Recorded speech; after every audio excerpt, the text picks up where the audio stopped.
In the 20th century, many countries found oil. Very few turned it into permanent power. Even fewer transformed it into a dynasty that could withstand wars, recessions, revolutions, and global scrutiny, all while growing richer, more insulated, and more essential with each passing decade. Oil didn't just make the House of Saud powerful, it made them untouchable, and that difference explains almost everything that came after. Welcome to the Financial Historian, where money, power, and history collide, and nothing is ever as simple as it seems. To understand how the House of Saud rose to power, you need to forget the modern image of Saudi Arabia for a moment. No skyscrapers, no oil wealth, no global influence. In the early 20th century, the Arabian Peninsula was poor, fragmented, and strategically unimportant. Power didn't come from institutions. It came from tribes, land, and personal loyalty. The Saud family was just one of many regional players, sure, but hardly the inevitable rulers of a future energy superpower. Their rise began not with oil, but with consolidation. In 1902, a young leader named Abdulaziz ibn Saud started a campaign to reclaim territory his family had lost. Over the next 30 years, he used a mix of military conquest, religious alliances, and strategic marriages to unify large parts of the peninsula. This wasn't nationalism in the Western sense. There was no constitution, no representative assembly, no concept of citizenship as participation. Power was personal, centralized, and dynastic from the very beginning. This is the first crucial point. Most Western audiences miss. In Europe and North America, modern state developed through conflict between rulers and taxpayers. Kings needed money. To get it, they had to negotiate. Parliaments were formed, legal limits were set. Rights were won in exchange for revenue. Over centuries, this created the idea that the state exists because citizens fund it. Accountability followed the money. The House of Saud never went through that process.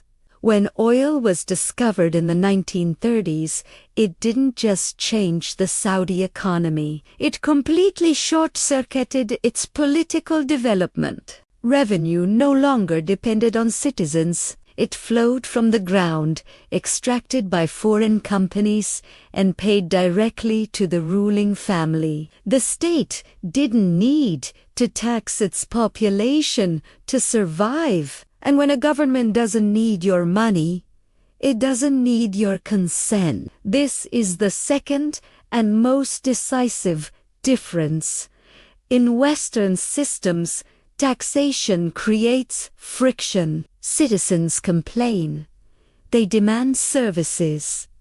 They vote.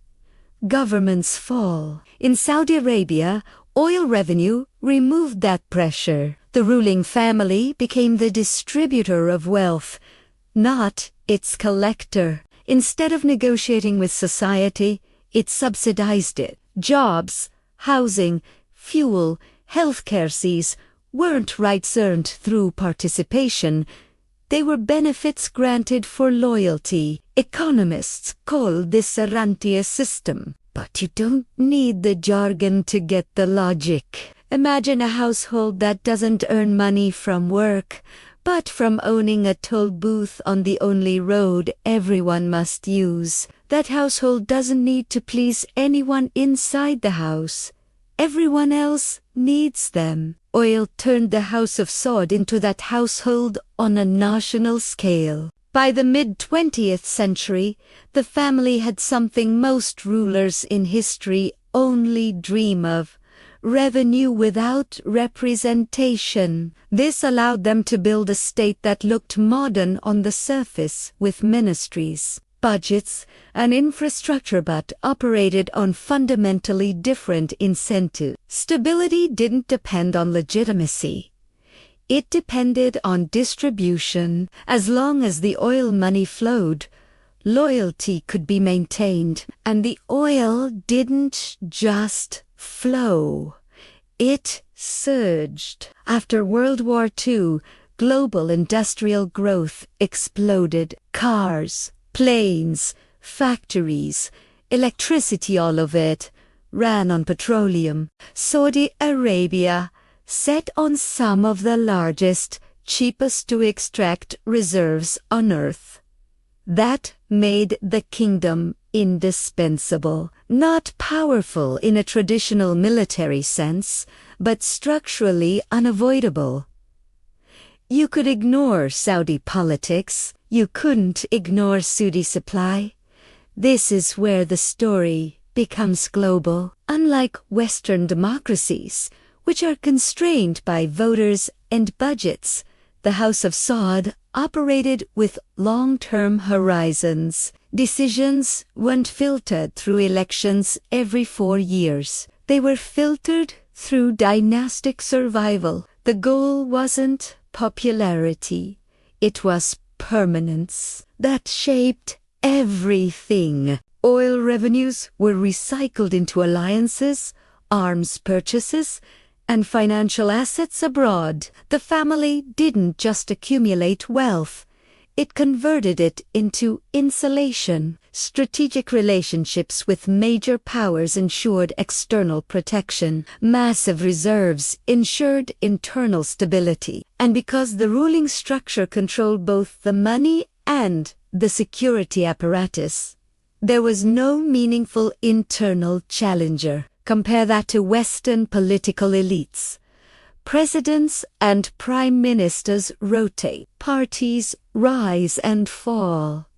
Wealth is fragmented. Power is temporary. Even billionaires operate within legal systems they don't fully control. Dynasties in the West struggle to last beyond a generation or two. The House of Saud was built to last indefinitely. This is the third difference, and perhaps the most uncomfortable one. Westerners are taught to think of wealth as something earned in markets. Companies succeed, individuals rise, and failure is always possible. In Saudi Arabia, wealth at the top isn't primarily entrepreneurial. It's structural. It flows from ownership of a national resource and control of the state itself.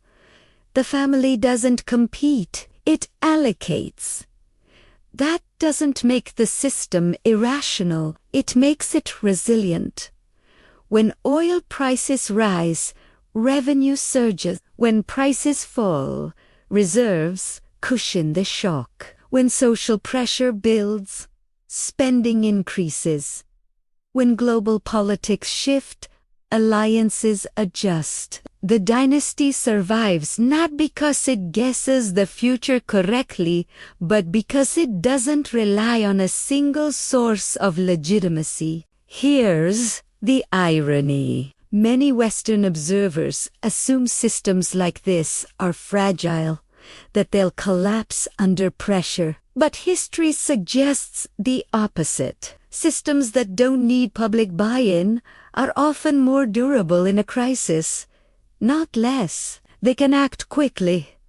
They can suppress dissent. They can absorb shocks without asking permission. The system the House of Saud built didn't stop at national borders. It couldn't. Oil only becomes real power when it's embedded in global systems: finance, trade, security, and currency. And that's exactly what happened next. By the 1970s, oil was no longer just an energy source. It was the backbone of the global economy. Transportation, manufacturing, food production, logistics, everything depended on it. When supply tightened, prices didn't just rise, they sent stress across the entire system. Inflation followed. Growth slowed. Political pressure exploded. And suddenly, countries that had never thought much about Saudi Arabia found themselves watching it very closely. This was the moment oil revealed its true nature. Not as a commodity, but as a bottleneck. The House of Saud didn't need to dominate militarily. Control over supply was enough. When oil flows freely, the global economy breathes. When it doesn't, everything tightens. Central banks scramble. Governments panic. Consumers feel it at the pump, in grocery prices, and eventually in interest rates. The distance between an oil field in the desert and a household budget in Europe or the United States is much shorter than people think. This is where the petrodollar system enters the picture, quietly but decisively. As oil sales exploded, so did dollar revenues. Those dollars didn't sit idle. They were recycled into Western financial markets, government bonds, banks, real estate, stocks. This created a loop.